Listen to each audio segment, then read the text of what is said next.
For this video, we will be talking about one of the famous works of William Shakespeare during Renaissance period, which is entitled Hamlet. But before that, who was William Shakespeare? William Shakespeare is an English poet and playwright. He is widely considered to be the greatest writer in the English language. He wrote 38 plays and 154 sonnets. He is one of the famous writers during Renaissance period. Hamlet was written between 1599 and 1600s. This play is an exquisite work that sets up some astonishing themes such as themes of betrayal, love, and revenge. It exhibits the features traditionally associated with the tragic genre. Hamlet is the Prince of Denmark. His father was the king, but he died before the play begins. Hamlet's uncle Claudius has taken over as king and married Hamlet's mother Gertrude. At the beginning of the play, a ghost appears to some soldiers. He looks just like Hamlet's father, the dead king. The soldiers agree to tell Hamlet all about it. Claudius tells Hamlet he has to stop acting so sad about his father's death. Hamlet says he will, but when he's by himself, he says he's disgusted that his mother married Claudius. Hamlet's girlfriend is Ophelia. Her father Polonius and her brother Laertes try to convince her that Hamlet doesn't love her. They point out that because he's a prince, he can marry whoever he wants. They think he's more likely to seduce her than marry her. Ophelia agrees not to talk to Hamlet anymore. Hamlet sees the ghost, who says he is Hamlet's father. He also says that Claudius murdered him by pouring poison in his ear. Hamlet swears to take revenge.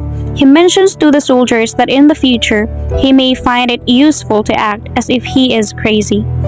Ophelia tells her father that Hamlet came to see her after she returned his love letters, and he seems insane. His clothes were messed up.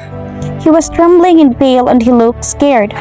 Polonius now thinks Hamlet really did love Ophelia, and he's gone mad because she rejected him. Claudius and Gertrude ask Rosencrantz and Guildenstern, some friends of Hamlet's from school, to spend time with them and try to find out why he's been acting crazy. Rosencrantz and Guildenstern try to cheer up Hamlet by telling him the group of actors has arrived at the castle. Hamlet decides he'll have the actors perform a play that mimics the murder of his father. He wants to see if Claudius reacts to it and show his guilt. He says the ghost might actually be a lying devil. Claudius' reaction to the play will clear up the mystery.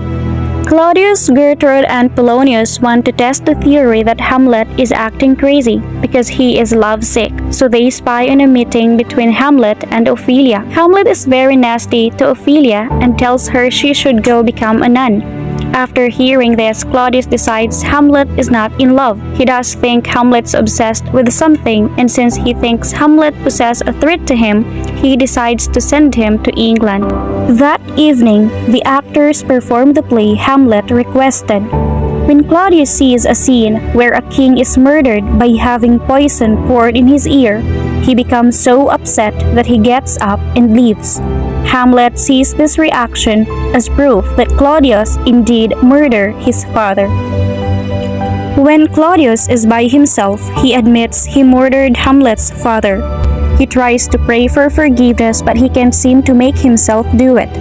Hamlet comes into the room behind him with a sword, but he decided not to kill him because he thinks Claudius will go straight to heaven if he dies while he is praying, and he wants him to go to hell. Hamlet goes to see his mother, not knowing that she has given Polonius permission to hide her behind a tapestry and listen to their conversation. Hamlet makes her sit down and tells her she's not leaving until he shows her how bad she really is. Her mother gets frightened and calls out for help. Hearing her, Polonius calls out for help too, and Hamlet, thinking it's Claudius behind the tapestry, stands Polonius through the clock and kills him. Hamlet tells his mother how awful it is that she's sleeping with Claudius. He doesn't come right out and say that Rude murdered the king. He thinks Gertrude knew about it, but he focuses more on how much better his father was the Glorious and tried to make his mother promise not to sleep with Claudius anymore. She tells Hamlet that he's making her feel guilty. The ghost enters and scolds Hamlet for taking so long to get revenge. Hamlet sees the ghost, but his mother doesn't. She thinks Hamlet is crazy. Hamlet leaves hauling the body of Polonius. Claudius and Hamlet to England with Rosencrantz and Guildenstern. But he's by himself. He says he's given Rosencrantz and Guildenstern sealed letters, ordering the King of England, Hamlet, to death immediately after opening the latter. Ophelia loses her mind following her father's death. Laertes returns to Denmark with a noisy crowd of supporters. He blames Claudius for his father's death and his sister's insanity, and threatens to overthrow him. Claudius manages to persuade Laertes that Hamlet is really to blame. Horatio gets a letter from Hamlet saying that the ship he was on was attacked by the pirates. Hamlet was taken prisoner by himself and brought back to Denmark. Claudius and Laertes also received a letter from Hamlet in which he said that he'd arrived back to Denmark alone and will come to see Claudius the next day. Now that they know Hamlet didn't die in England, they start plotting a new way to kill him that looked like an accident. Gertrude brings the news that Ophelia drowned in a stream. Two grave diggers talk and joke while digging Ophelia's grave. Hamlet gets into a conversation with one of them. He doesn't yet know that Ophelia is dead. Claudius, Gertrude, and Laertes arrive to bury Ophelia. They lay her on the ground, but before they can throw earth on her, Laertes slips into the grave to hug her one more time. Hamlet finally realizes who they are burying and starts swearing that no one loved Ophelia more than he did. He jumps into the grave too, and he and Laertes fight until they pulled apart. Hamlet tells Horatio that on the way to England, he stole the letter that would have sentenced him to death and wrote a replacement telling the King of England to put Rosencrantz and Guildenstern to death. He managed to get free during the pirate attack, and then he returned to Denmark. A courtier named Osric interrupts them to invite Hamlet to a fencing match with Laertes to be held in front of the king and queen. Hamlet agreed. Before the match, Laertes poisons the tip of his sword and Claudius poisons a cup of wine. Hamlet gets the first hit. Claudius is going to give him a precious pearl as a reward, and he drops the pearl into the poison cup and offers it to Hamlet.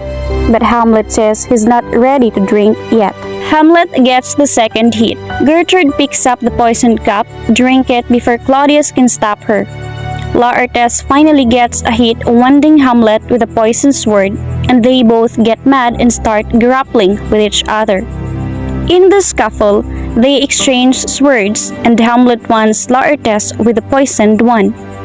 Gertrude collapses and says she's being poisoned. Laertes confesses to Hamlet that he poisoned the sword and says they're both going to die. He blamed Claudius for the scam. Hamlet stabs Claudius with a poisoned sword and forces him to drink from the poisoned cup. Claudius died. Laertes died saying he's sorry for what he's done. Hamlet tells Horatio to remain behind and tell the truth about everything that happened. Then he died. Fortinbras, a prince in Norway, arrives with his army on a visit to Claudius. When he says that the whole royal family was dead, he claimed the kingdom for himself. And there, the journey of Hamlet came to an end. We can take two lessons from Hamlet. The first one is that if people let anger and revenge get the best of them, they can cause damage. The second one is in life, you will be able to get away with something for long but not forever. We learned these lessons through various actions committed by various characters.